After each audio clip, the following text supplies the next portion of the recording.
The Republicans are proposing the governor's framework on reductions. We're proposing pension reforms. You've seen us introduce the language for that.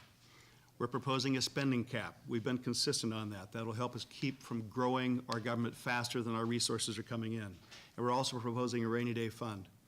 If you do those things, it will take care of your wall of debt.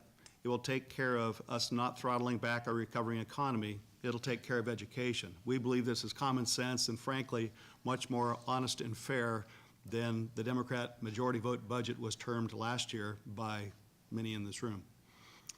The plan to prevent the trigger cuts is by factoring in education as our highest priority. The Democrats went about it backwards. They said they wanted to use education as a club to beat taxpayers into submission for supporting it. The governor's budget, built upon tax increases, doesn't give extra money to education. The trigger cuts take money away from education, so it's a double-edged sword. We solve the problem instead by saying, if we need $50.7 billion for education, we will find that without any taxes and without the gimmicks, but that became our highest priority.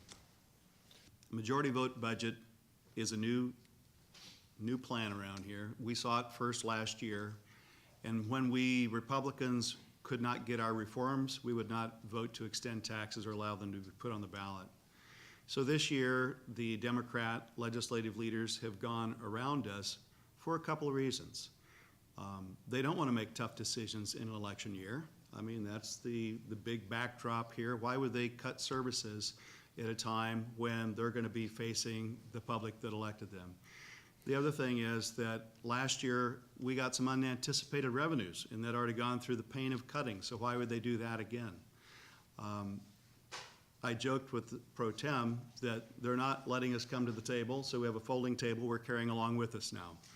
We can be relevant. We have to put our ideas out there. That's why we're here today.